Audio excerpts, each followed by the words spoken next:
I've said many times that when it comes to drawing, I consider myself as a late-stage beginner, maybe early-stage intermediate artist. It's never really been my thing. I love making cartoons in Inkscape, but for a long time I never really practiced drawing on its own.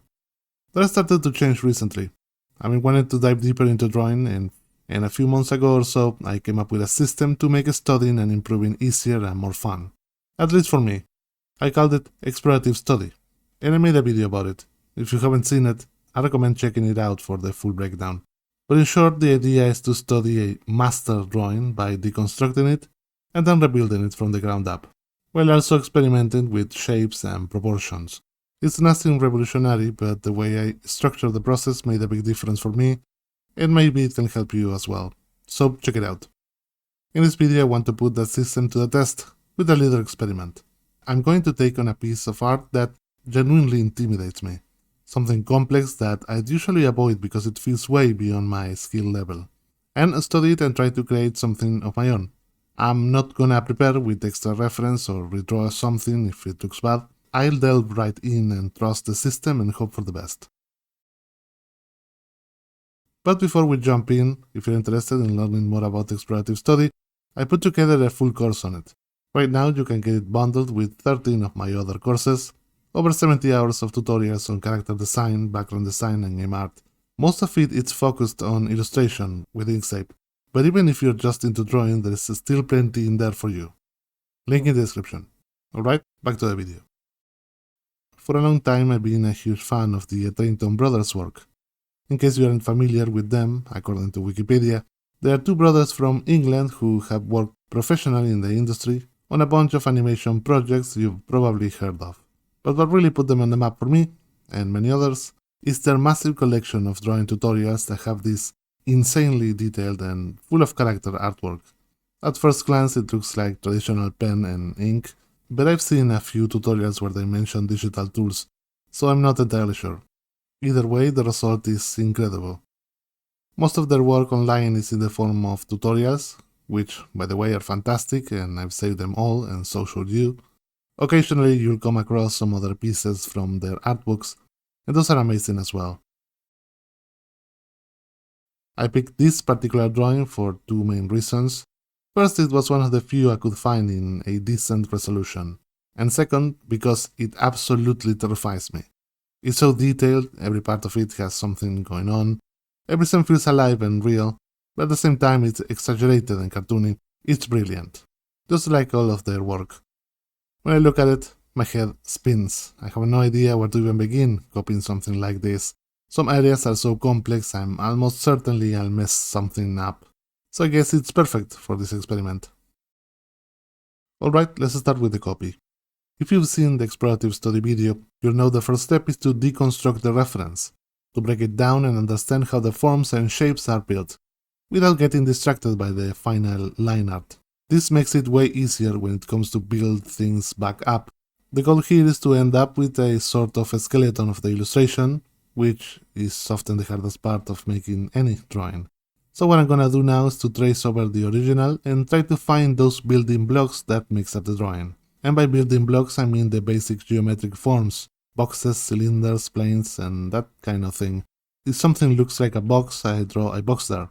If it looks like a cylinder, I go with a cylinder. When a shape feels more flat, or it doesn't have a lot of depth, I usually just simplify it as a flat shape, like with this bunny here. I just block it out as a single shape. Same goes for things like windows or certain props in the background. You could do the same thing by redrawing it to the side instead of tracing.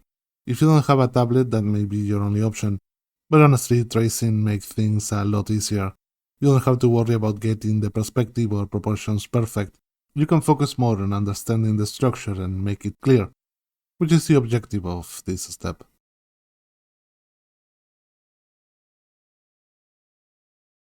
This section is pretty intuitive, so I don't think it needs a ton of explanation, but I do want you to notice something important. Notice how good these shapes look together. In a way, they could be a drawing on their own. Each shape is like a puzzle piece fitting into one another. That's composition. That's what you want to have in your drawings. And the more complex a drawing is, the more pieces you have to juggle to make them look nice, like in here. Just something to keep in mind for later.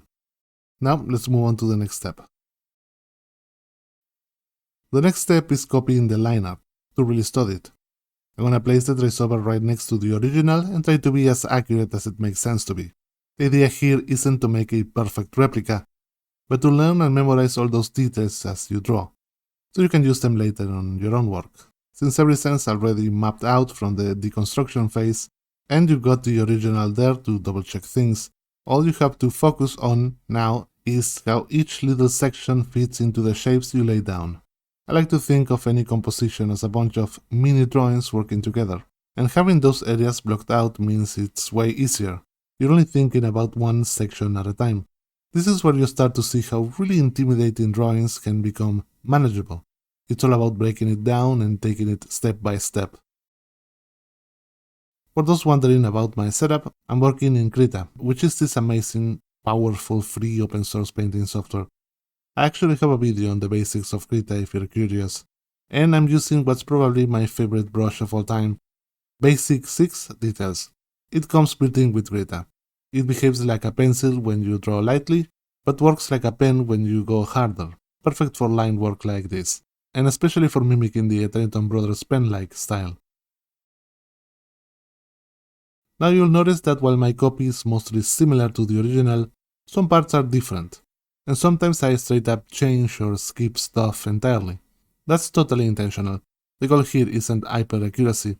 It's about understanding and internalizing the design and structure of what you're drawing. So if something feels too detailed, or it doesn't add much to the learning experience, I skip it or simplify it. Like with the bunny sign, I didn't feel like I'd gain much by redrawing the bunny itself, so I just turned it into an empty sign with a similar shape. I do the same in other areas too, like with some plants or tiny background details that I felt added nothing to the study. Also, I'm not aiming for a one-to-one copy. Some of the bricks don't line up exactly, some window blinds are a little different, the cracks in the wall might not match. That's fine. Remember, we are not trying to be a copy machine, we're trying to learn how to draw this kind of stuff. So yeah, there's definitely differences between my version and the original. But again, that's not the point. I'm using a different brush, a different medium, and of course, there is an abysmal skill gap between me and the original artist. Of course, it's not gonna be identical. This whole step took me about 2 hours, and what's great about spending that time on something this detailed is how much you start to notice some things. You start to pick up on patterns, the uneven planks, the chipped edges that imply wear, the way big black shadows are used to divide areas and guide the eye. All of this starts to stick in your head just by copying it, and towards the end it starts to feel manageable and even easy at some moments.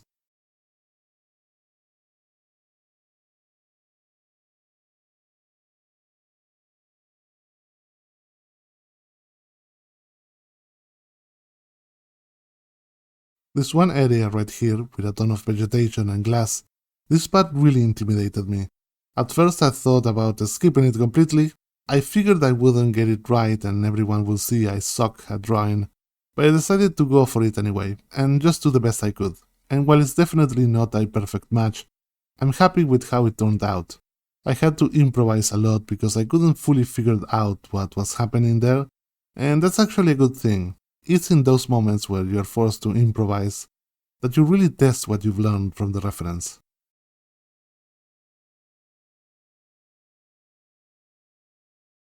And that's it. This is the final result. Honestly, I'm more than happy with it. I never tried copying something this complex or time-consuming before. I really thought I was gonna fail miserably. It was kinda scary recording this, not knowing how it would turn out. But looking at it now, I can tell the process forced me to understand the original in a way I could never have just by looking at it. I can actually read the drawing now, and it doesn't intimidate me like it used to. At least not this particular piece. Of course, one study isn't gonna suddenly level you up, but if I keep doing this with more pieces from the Etherington Brothers, I know I'll eventually get to the point where their work doesn't scare me anymore. But I think we all know that copying something and creating your own thing are two very different challenges. Now we're entering the part where you really put what you studied to practice, by doing a bit of a remix. The idea is to take what we learned from the reference and use it in a looser, more creative way. We are not trying to copy anymore. We're making something new that still carries the spirit of the original.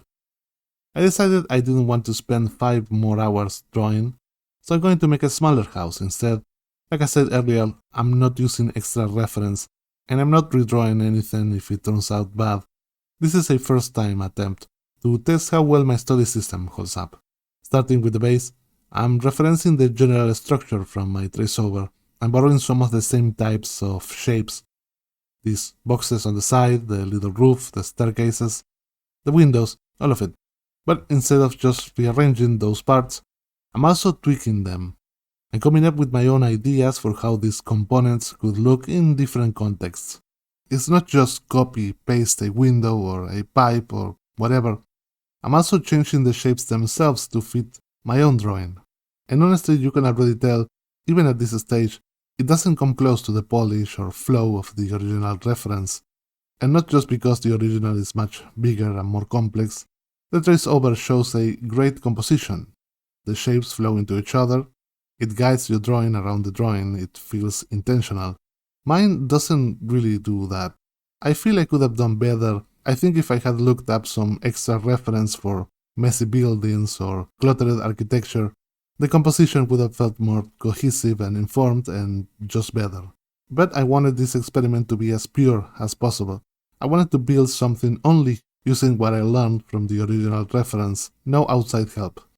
And what happens when you do that is that you end up making stuff up, and that's never a good thing. But at least now I know I could have done better with a bit more preparation. Anyway, this is the final result of the underdrawing. Of course, it doesn't look nearly in the same category than the traceover reference, but I think it's good enough to move forward. Let's see how it looks once I add the line art on top. With the underdrawing done, I moved on to the final line art. What I'm doing here is picking out pieces from the original reference and adapting them to fit the shapes in my underdrawing, like this corrugated tin roof, for example. Now, speaking of that tin roof, yeah, it's looking a bit rough compared to the original.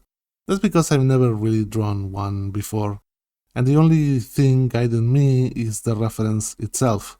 This is another case where grabbing some extra reference would have helped a lot.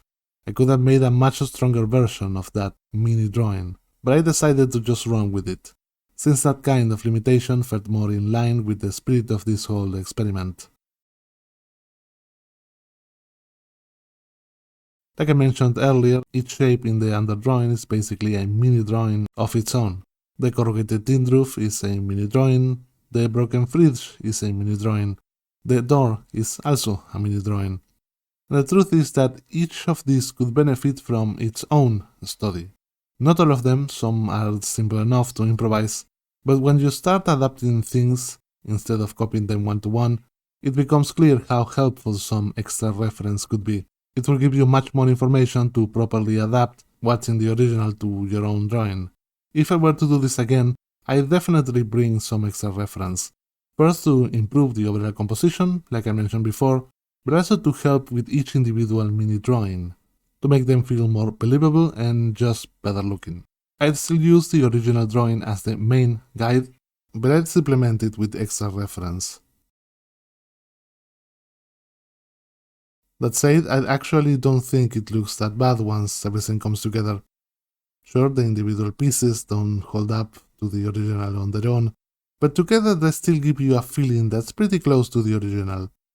That's the power of study. Spending 2 hours copying the drawing earlier really helped me internalize the look and feel of it, even if just a little. One thing I did notice though is that my version doesn't come close to matching the way the original drawing's elements interlock with each other. Mine feels simpler, not as dense or layered, and now I realize that a big part of what makes the original look so complex isn't necessarily the objects themselves, it's how they are arranged. It's the composition, the way the shapes overlap and flow into each other. That's what creates that sense of complexity. The individual mini drawings are detailed, yes, but they are manageable. It's the way they all come together that really elevates the whole thing. And now that I've noticed that, I'll pay way more attention to composition the next time, especially during that early underdrawing stage.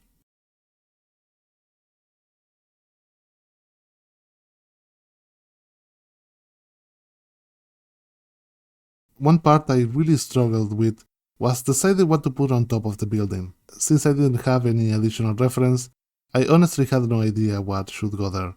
And looking at it now, I'm cringing a little. The perspective on some of these objects is way off. That's always been one of my weak points. I find perspective kinda boring, so I tend to rush through. I did end up using some tools in Krita to adjust things here and there, but yeah, the roof is definitely a weak spot.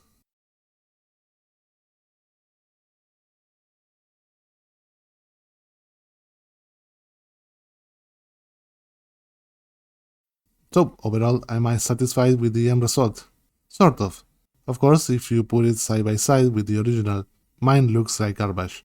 But at the same time, I don't think I've ever drawn something that looks this complex before. And surprisingly, it wasn't as difficult as I thought it would be. I genuinely feel like I could do better next time.